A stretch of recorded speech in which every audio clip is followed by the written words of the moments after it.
Baptism of Fire by Mikhail Bulgakov. This is dedicated from me, the story reader, for Shalila. This audio tale. Let's begin. The days in the hospital in N quickly passed, and I slowly began to get used to my new life. In the villages, the flags continued to be ground, the roads were still impassable, and no more than 5 people came to the consultation each day. The nights were completely free, and he spent tidying up the library, reading the surgical manuals, and drinking tea, long and alone by the samovar. The rain fell for days and nights, and the drops inexorably hit the ceiling. The water fell with great force under the window and slid down the gutter into a bucket. The courtyard was covered with mud, fog, a black gloom in which, like opaque and diffuse spots, the windows of the nurse's house and the oil lamp at the gate were illuminated. One of those nights I was sitting in my study and studying an atlas of topographical anatomy. Around me was complete silence, interrupted from time to time by the gnawing of mice behind the dining room sideboard. I was reading until my eyelids, already heavy, began to close.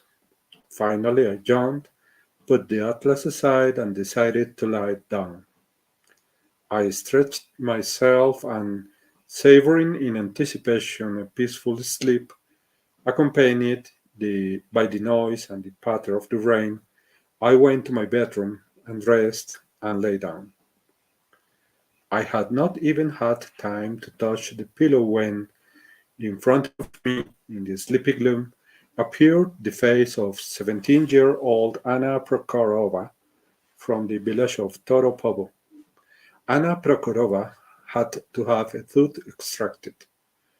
Nurse Damian Lukic slid gently with shiny tongues in his hands. I remembered how he would say that instead of these, driven by his love for the elevated style.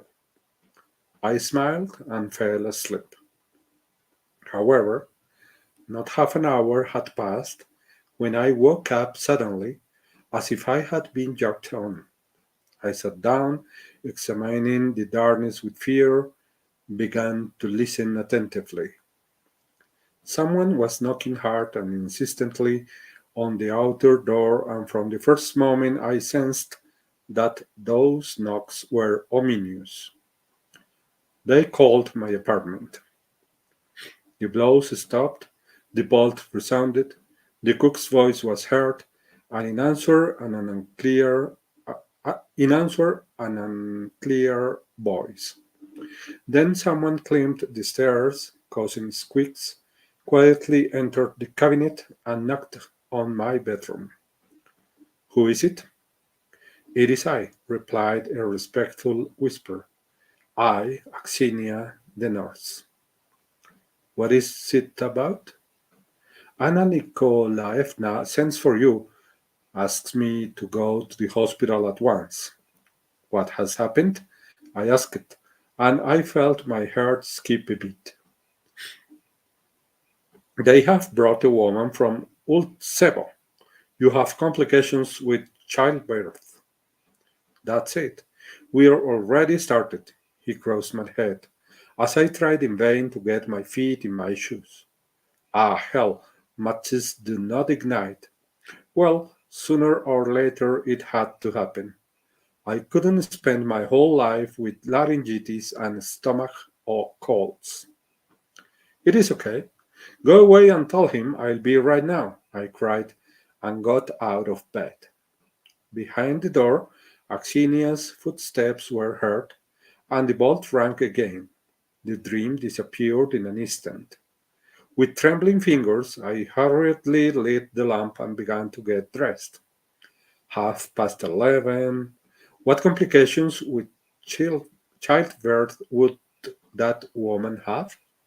Incorrect position, narrow pelvis, or maybe something worse.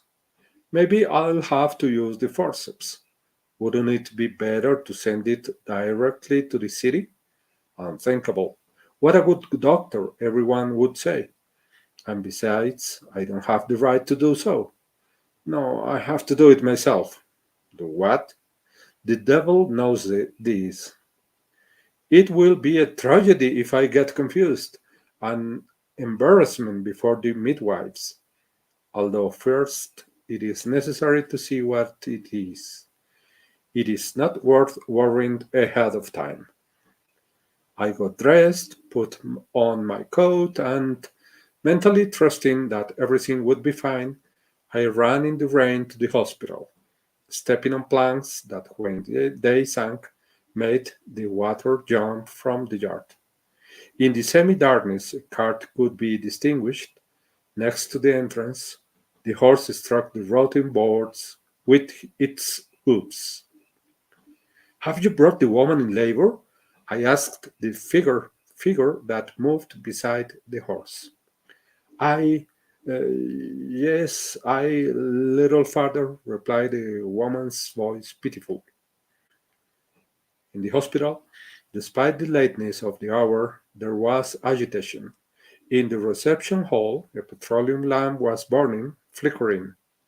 Down the narrow corridor that led to the maternity section, Axinia hurried past me, carrying a basin. Behind the door there was suddenly a faint groan, which ceased immediately. I opened the door and walked into the delivery room. The small whitewashed room was brightly lit by the lamp from the ceiling. On the bed, by the operating table, lay a young woman, covered up to her chin by a blanket. His face was disfigured by a grimace of pain, and wet strands of hair had stuck to his forehead. Anna Nikolaevna, with a thermometer in her hand, prepared a solution in a container, while the second midwife, Pelageya Ivanovna, took clean sheets from the cupboard. The nurse, leaning against the wall, was in the pose of Napoleon. When they saw me, everyone cheered up. The woman in labor opened her eyes, squeezed her hands, and again moaned pitifully. What's the matter? I asked, and I myself was amazed at the tone of my voice. To such an extent was it safe and quiet. Transverse position, Anna Nikolaevna replied quickly as she continued to pour water into the solution. Well, I said, lengthening the syllables and frowning. Well, let's see. The doctor has to wash his hands, Axinia. Anna Nikolaevna cried at once. His face had taken on a serious and solemn expression. As the water ran and I brushed the foam from my hands reddened by the brush, I asked Anna Nikolaevna important questions. For example, when they had brought the woman in labor and where she came from. Pelageya Ivanovna's hand lifted the blanket, and I, sitting on the edge of the bed and touching it gently, began to feel the swollen belly. The woman moaned, stretched, twitched her fingers, wrinkled the sheet. Calm, calm, hold on, I said as I carefully rested my hands on his stretched, hot, dry skin. Actually, after the experience Anna Nikolaevna had suggested to me what it was, this examination was not necessary. No matter how much I continued to examine it, I would know no more than Anna Nikolaevna. His diagnosis was, of course, correct. Transverse position. It was obvious. Well, and then, frowning, I continued to feel the belly on all sides, and out of the corner of my eye I observed the faces of the midwives. They were focused and serious, and in their eyes I read approval of what I was doing. Indeed, my movements were safe and correct. I tried to hide my uneasiness in the innermost recesses of my being and not show it in any way. Well, I said with a sigh, and got out of bed, for there was nothing else to see on the outside.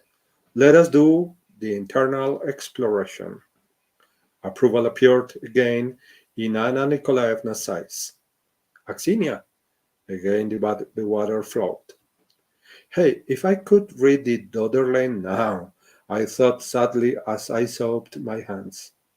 But it was impossible to do so at the time. Besides, how could dotted line help me at that time?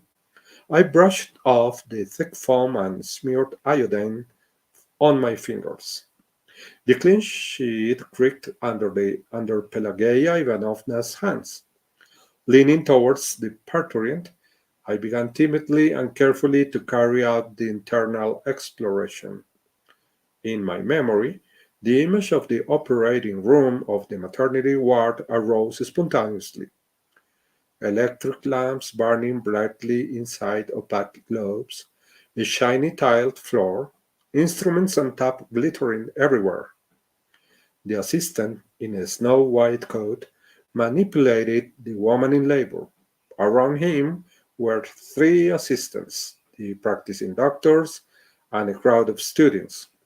Everything was fine, it was bright and safe. Here, on the other hand, I am completely alone and I have in my hands a woman who suffers. I blush for her, but I don't know how to help her because I've only seen a birth up close twice in my life. At the moment, I am doing an exploration, but does not make me or the parturian feel any relief.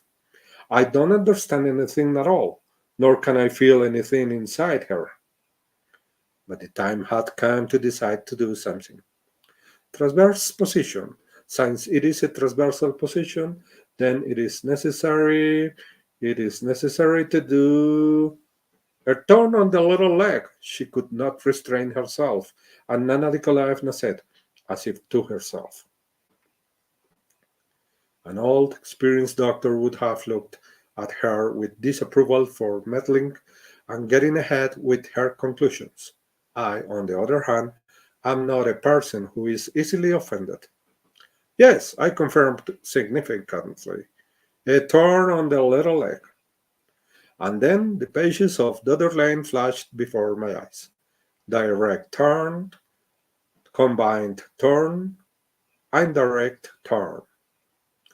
Pages, pages, and drawing on them. The pelvis twisted, asphyxiated babies with huge heads, a little hand that hangs, and in it a bow. I had only recently read the book. Moreover, I had underlined it, reflecting carefully on every word, imagining the correlation of the parts and all the methods.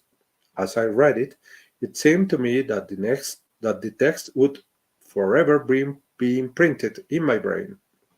But now, among all that I read, only one sentence emerged. The transversal position is an absolutely unfavorable position. The truth? True. Absolutely unfavorable for both the woman who is going to give birth and for the doctor who has finished university only 6 months ago. It is okay. We'll do it, I said, sitting up. Anna Nikolaevna's face brightened. Demian Lukik, he addressed the nurse, prepare the chloroform. It was great that he said it, because at the time I wasn't sure if the operation should be done under anesthesia or without it. Of course, with anesthesia.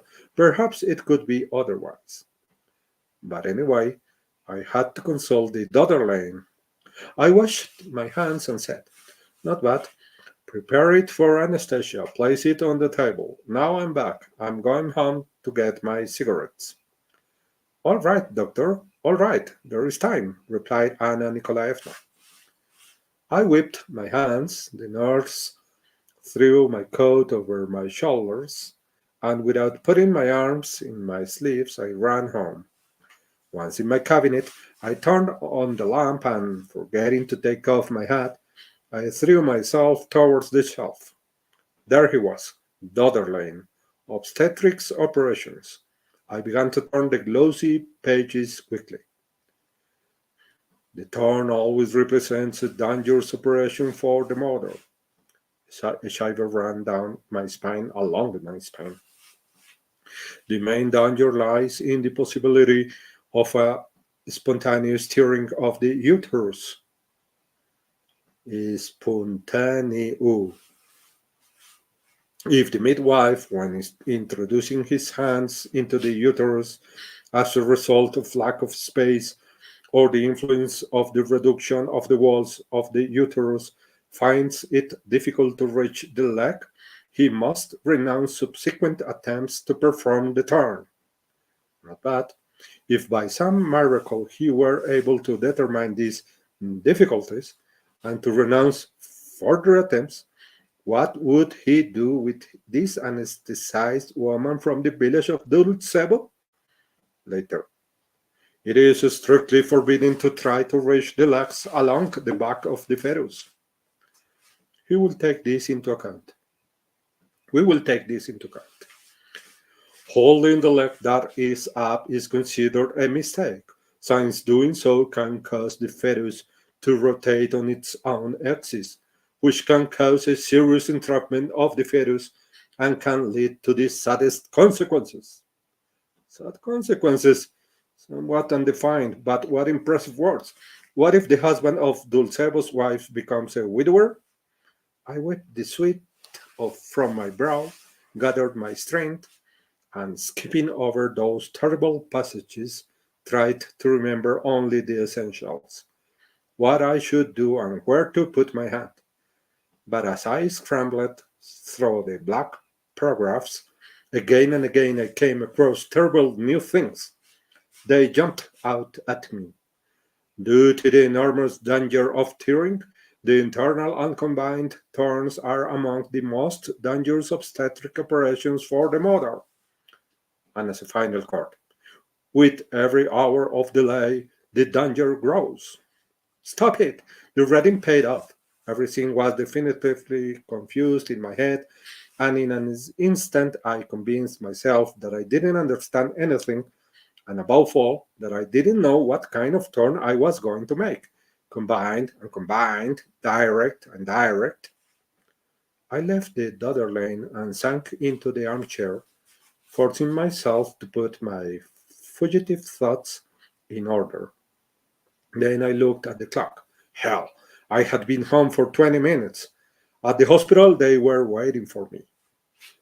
With every hour of delay, hours are made up of minutes and minutes in these cases, fly at an incredible speed. I threw the Dodder lane and ran back to the hospital. Everything was ready. The nurse was standing next to the table, and on it he prepared the mask and the bottle with chloroform. The woman in labor was already lying on the operating table. An uninterrupted moan spread throughout the clinic. Hold on, stammered Pelageya Ivanovna tenderly, leaning over to the woman. The doctor will help you at once. I have no strength. No, I don't have the strength anymore. I won't stand it. Don't be afraid, stammered the midwife. You'll take it. Now we'll give you something to smell. You won't feel anything. The water came noisily from the taps. Anna Nikolaevna and I began to clean each other and wash our hands and bare arms up to the elbow. Anna Nikolaevna, with a background of groans and lamentations, told me how my predecessor, an expert surgeon, made the turns. I listened to her anxiously, trying not to miss a single word. And those 10 minutes gave me more than anything I had read about obstetrics when I was preparing for the state exam, in which, Precisely in obstetrics, I had obtained an outstanding grade. Through isolated words, unfinished sentences, insinuations made in passing, I learned what was most necessary, what is never found on any book. When I began to dry my hands, ideally white and clean, with sterilized gauze, the decision had already taken hold of me, and I had a firm and determined plan in my head. At that time, I no longer had to think about whether the turn was going to be combined or not. All those scientific terms were irrelevant now. The important thing was one thing. I had to put one hand in, with the other help me from the outside to execute the turn, and, trusting no longer in books but in the sense of measure without which the doctor is useless, I had to carefully but insistently lower a little leg and, pulling it, remove the baby. He had to be calm and careful, but at the same time unlimitedly determined and bold. Let's begin, I ordered the nurse and began to smear iodine on my fingers.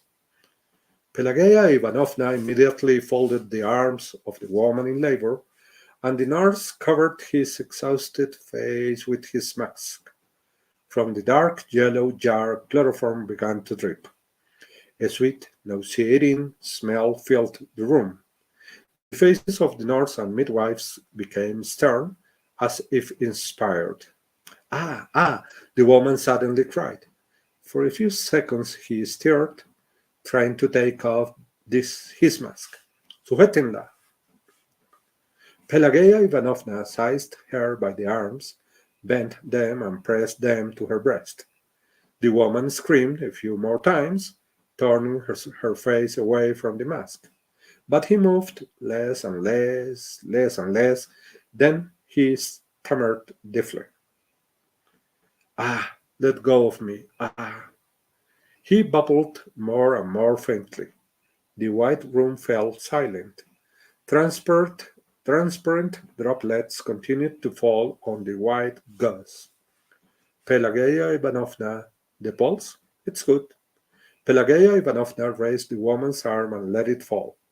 The latter, inanimate as a branch, rushed upon the sheet. The nurse removed the mask and looked at the pupils. Sleep. A pool of blood. My arms are bloody up the elbow. There are bloody stains on the sheets, red clothes and gauze balls. And Pelageya Ivanovna shakes the newborn and pats it. Axinia makes noise with the buckets when pouring the water into the basins. They immerse, they immerse the child alternately in hot and cold water. The baby is silent, and his head seems to be held by a thread, hanging lifelessly and swaying from side to side. But suddenly, you hear something like a squeak or a moan, and then you hear the first scream, hoarse and weak. He is alive, murmurs Pelageya Ivanovna, and places the baby on a pillow. And the mother is also alive. Luckily, nothing terrible has happened. I take his pulse myself. Yes, it is regular and clear. The nurse shakes the woman slightly by the shoulder and says, well, woman, woman, wake up. They throw aside the bloody sheets and hurriedly cover the mother with a clean sheet. The nurse and Axinia take her to the ward. The baby, already wrapped in his diapers, lives on the pillow. A small, wrinkled brown face looks out from the white edge while still emitting a high-pitched cry. The water runs through the taps of the sinks. Anna Nikolaevna smokes a cigarette anxiously, wrinkles her face because of the smoke, and coughs. Doctor, you have made the turn very well, with great confidence. I rub my hands busily with a brush and look at her out of the corner of my eye. Is she mocking? But on his face is a sincere expression of proud satisfaction. My heart overflows with joy. I look at the white and bloody disorder around me, the red water of the basin, and I feel victorious. But somewhere in my recesses of my being, the worm of doubt is stirring. We still have to wait and see what happens next, I say. Anna Nikolaevna looks up at me in amazement. What can happen? Everything has gone well. I murmur anything in response. Actually, what I would like to say is this. Is everything intact? Is everything intact inside the mother? This confusedly torments my heart. But my knowledge of obstetrics is so unclear, so loosely fragmentary. A tear? How should it manifest itself? When will the first symptoms appear, now or later? No, it is better not to talk about this topic. Anything can happen, I say. The possibility of infection is not excluded. I repeat the first sentence that comes to mind from a manual. Oh, that. Anna Nikolaevna calmly lengthens her words. God willing, nothing will happen. An infection? Everything is clean and sterilized. It was past 1 o'clock when I returned to my apartment. On the desk of the cabinet, under the stain of lamp light, lay peacefully the daughter lane, open to the dangers of the turn. For almost an hour, I was drinking the cold tea and leafing through the book. Then something interesting happened. All the passages that had hitherto been dark to me became completely clear, as if they had been filled with light, and there, under the light of the lamp, at night, in that secluded place, I understood what true knowledge means. You can gain a great deal of experience in the village, I thought as I fell asleep. But you have to read. Read as much as possible. Read. The end. 1925 seems to be the year of this text when it was written. Let's figure out who was Mikhail Bulgakov. Let's look for it in Google. Let's see what they say about this writer. Mikhail Bulgakov.